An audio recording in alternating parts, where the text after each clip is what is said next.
Hi! In today's video, which is the fourth of my Watercolor Basics for Beginner series, we are going to practice different brush strokes, and I will show you different brushes, different sizes, and yeah, how to pick the right brush for you. So first, I just want to tell you the parts of the brush. So you have watercolor brush. This here is called handle. Then you have the ferrule, the metal thing that holds the handle and the bristles together. This is the bristles.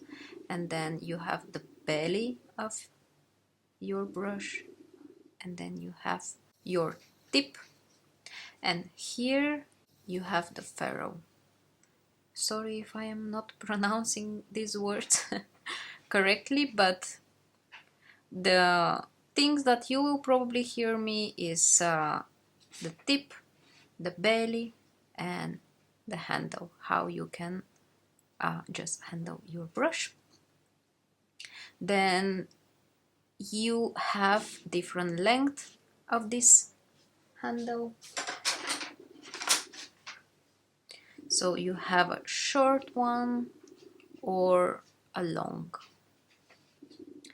It's me personally, I definitely like the short handle more because I'm just making small illustrations, and if you are making a big one, you probably want to just get artistic with the long handle, but it's absolutely a personal choice, so you can definitely use whatever you like.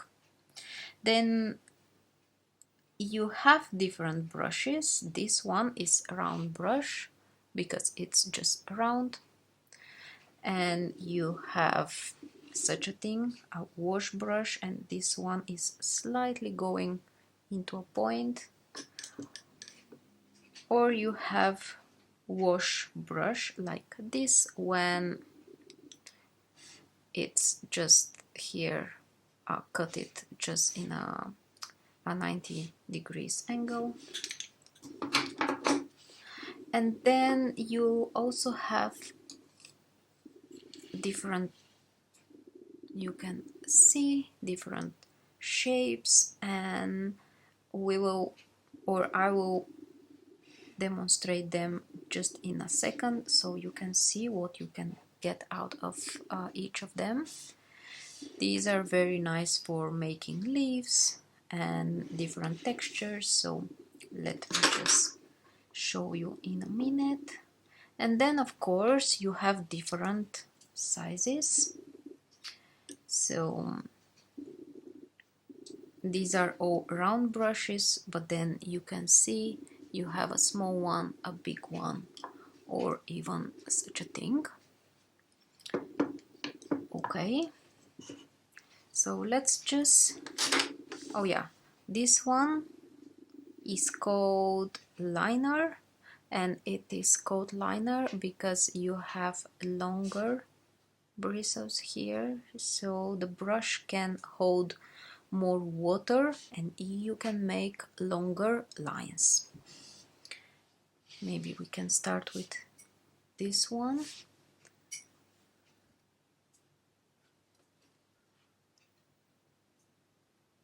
So you can pre-wet your watercolors, and the first brush that I will demonstrate is the liner, so you can just do nice and long lines, so that's quite nice. You can hold your brush more vertically. This will make even thinner lines, and this rule is absolutely for every type of brush. And when you hold in a smaller angle, then you will get this thicker line. So you are basically using the whole belly of your brush. Okay, so that was the liner.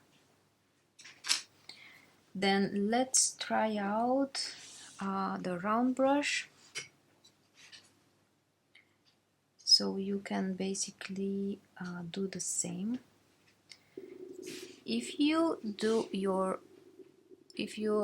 put your brush in a vertical position and you see that there will be a lot of water dripping from your brush, you just need to tap it on a paper towel, because otherwise it will just go on your painting.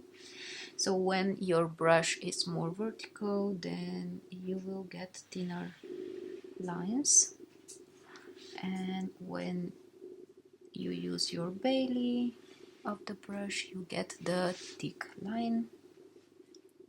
A nice exercise to do with your brush is you start with the tip and then you push. You start with the tip and then you push and then up and then push and then up and then push up. So with this exercise you can definitely feel what you can do with the brush, and you can also do C shapes, just pushing and up. Start with the tip, push up, or stuff like this, just different strokes to feel how this moves on the paper. The other brush that I will demonstrate is this oval wash. So you can see how it is just pointed here, but it's just like an oval wash.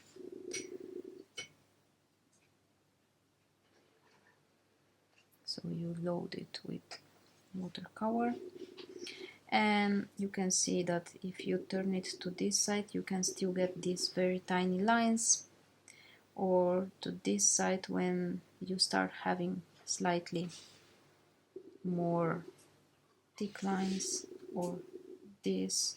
So it really depends how you hold the brush. I don't use this very often, to be honest. I really stick to the round brush because you can do basically everything with it, but you can make quite nice things when playing with this brush.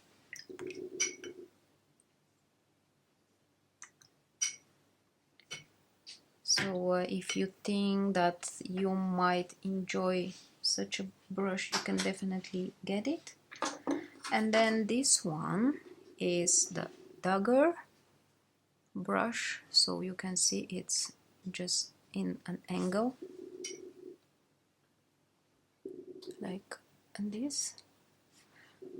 So let's see, we can use these two brushes for florals and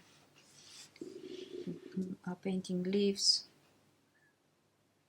So it's the same when you push more, and you can even see that here you can even do such thing. When you have this kind of a texture, it means that your brush needs more water if you want to make a full piece. So if you want to make nice leaf, you better hold it like this, you see, like this. You start and you somehow rotate a little bit to the side and then take it up. So with these ones you can definitely play around a lot if you are into these floral and botanical paintings.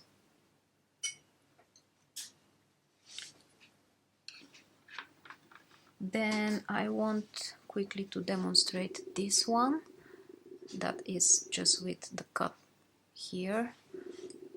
It's a very nice one for urban sketching, let's say, when you want to make like a, let's say, brick texture. So you just do these nice bricks.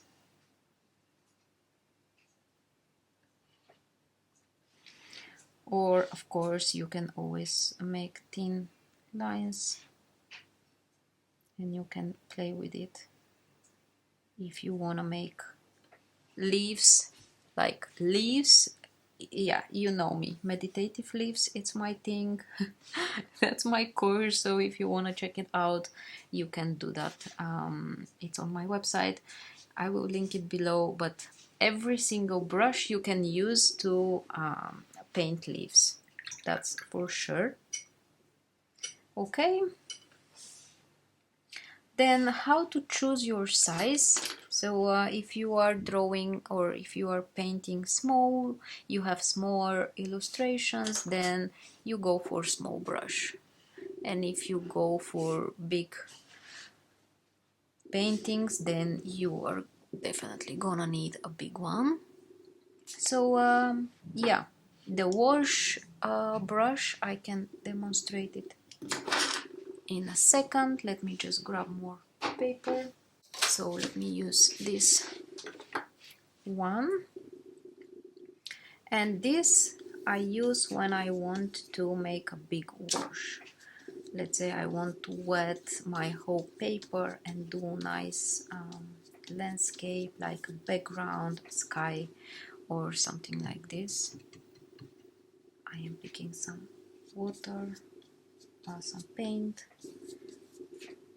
and I am adding it like this.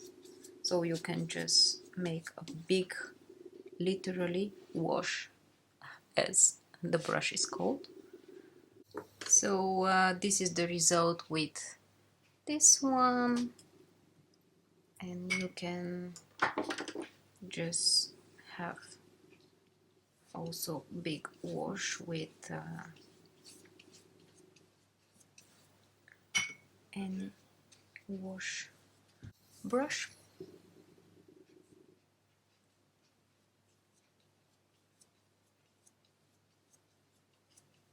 Just like this.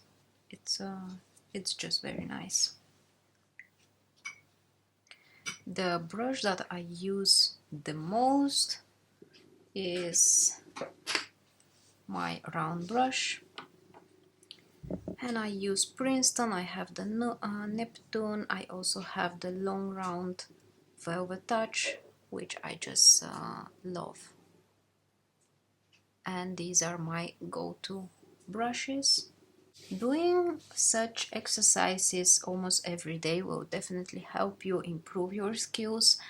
Feel the brush, feel your paint, feel the water, and just learn how to control everything.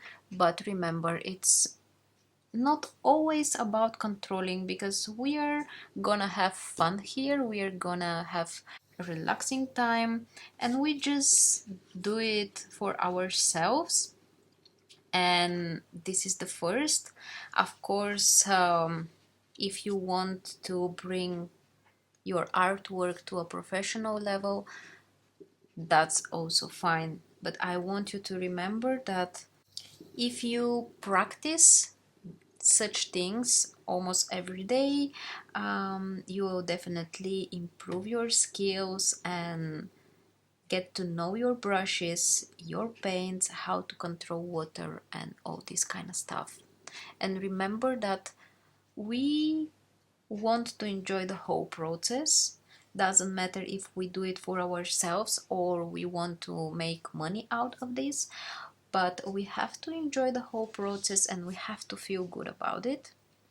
So make sure to let things go and just enjoy it. In the next video we are talking about watercolor techniques, and I will show you the most fun ones and the ones that definitely you can relax with.